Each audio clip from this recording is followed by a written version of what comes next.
Hey everybody, today we're going to talk about hotel safety, hotel room safety. And yeah, we've already been in this room, but let's walk through it. Let's pretend this is our first time going in. So obviously I've got my key. Ideally, if I'm walking down a long hallway, it's dark, maybe you're in a motel with outdoor exposure, that key should be in your hand before you get to your door. Okay, so I've got the key, door opens, come on. So we come in. Now the first thing I'm going to do, I'm not going to just let that door shut. I'm going to make sure that door shuts. Because if I let it drift, someone may come in behind me. Now, obviously, depending where you are, who you are, circumstances, you've got lots of things that may be more likely than others, but I'm going to approach this from pretty much the worst case scenario, and you can implement these things how you want. So I'm going to make sure that door shuts. Now, every time I'm in here, if there's a chain, that chain is on. If there's a deadbolt, I can manually turn. Those are turning. Why? Because why not use more security when you have access to it? Okay.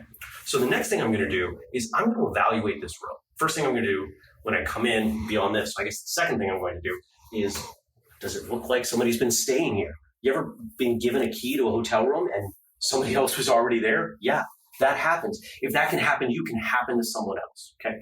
So I'm evaluating, does this room look safe? Does it look like somebody's been in it? Now, obviously, Andrew and I have been here for 24 hours or so.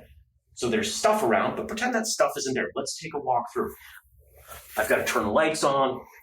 First thing I'm going to do is I'm going to make a quick pass. Is this window open? No, this window's not open. That window's not open. There's nobody that appears to be hiding somewhere that's going to murder me. Is that ridiculous? Yeah, absolutely. But it takes 3 seconds. So the next thing I'm going to do, I'm going to go to the window. I'm going to make sure that the window is locked. We're on a first floor. I prefer not to be on a first floor, but we didn't have a choice here. Okay, that window looks good. These folks even know what they're doing. They've got a security stick in, so if I wanted to crack the window, I could do that with a little bit of air. Or in, depending on your perspective. I would do the same thing with that other window there. Okay. Now the next thing I'm going to do is I'm going to take a look for where all the light switches are, all the electrical outlets, make sure there's nothing weird going on. You ever stepped into maybe a lower end hotel and some bare wires or some things going on that could create a fire hazard? Yep, I have. I've stayed in a lot of places. So what do I do there? I just make sure I unplug that stuff. It's something that I can't change. Now we've got this interesting dynamic here with a suite. We've got 2 rooms here. Now you've probably been in a hotel room. I'm going to take a step back, where you've got this adjoining room thing going on, right? Like, even if you're not staying with people in the next room, right? You've got that second door. Hopefully it goes without saying, but if this was one of those rooms, I would want to make sure that this door was locked, because unless both people have it locked, there's a security hazard there. I'm not going to break into their room, but I don't know about them.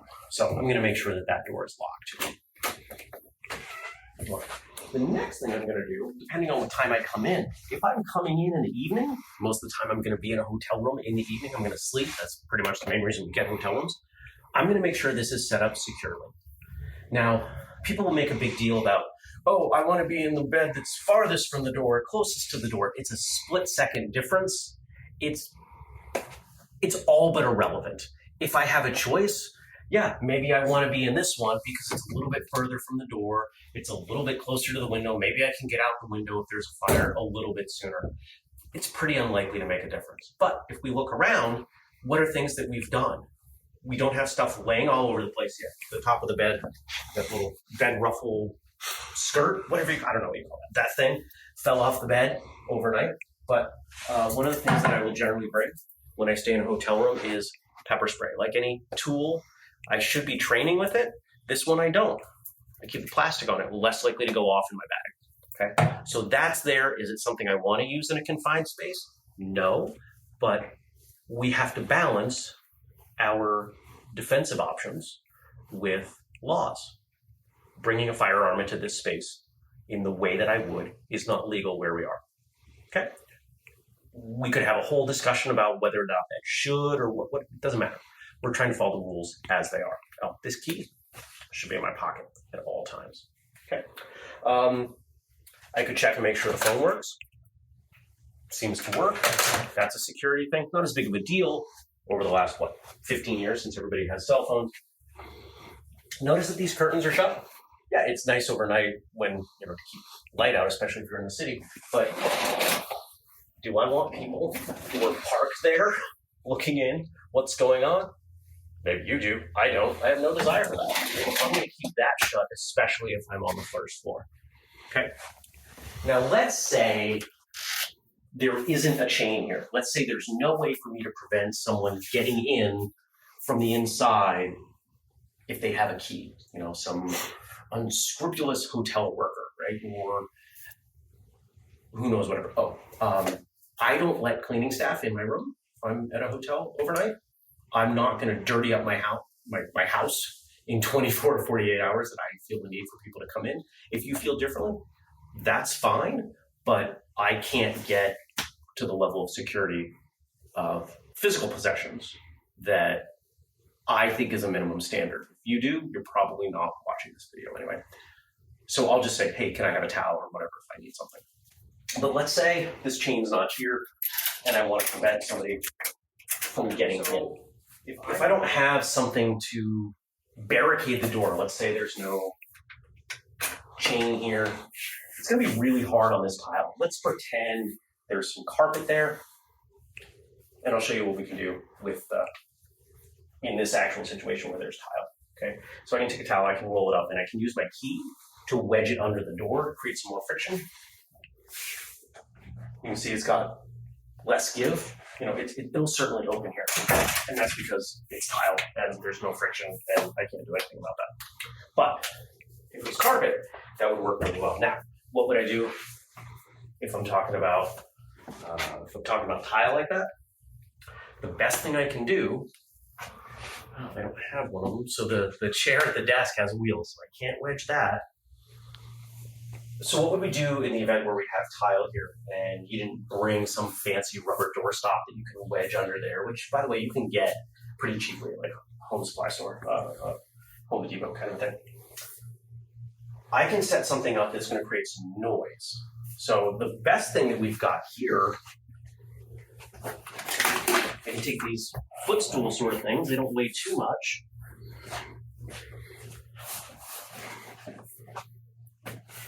Put it on the side that's got a decent amount of friction, and I can put that there. Makes a lot more noise than the door by itself. Now, if you really want to go fancy with it, you could set up, I don't know, where something's going to make some real noise. I could set something up on here, right? Like you bring your shoe, something like that. Now, why would I not want to do that? Because what if there's a fire? Statistically, what is more likely than someone breaking into your room is there being a fire. So you've got to balance this. Like anything we do in martial arts, you have to balance. Safety is a balance with, just living life. It's safer to stay in your home, but life doesn't happen in your home. You've got to leave the house. So same kind of deal here.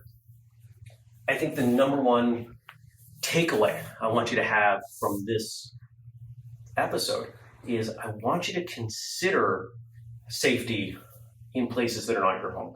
Most of us have thought about our home. How do I keep my home safe? Where are the fire extinguishers? Are my doors locked, windows locked, things like that. We think about it with our car. Do I have tissues? Do I have a change of clothes? Do I have, coins for tolls? Those aren't necessarily safety things, but they're prepared things. A lot of us, when we go out into the real world, we don't think so much about safety because we're in someone else's space. When we go to someone else's home, we don't think so much about safety. But I'd like to encourage you to take that same approach, that same perspective of, things can and do go wrong. What control do I have over some of them? And implement some of those.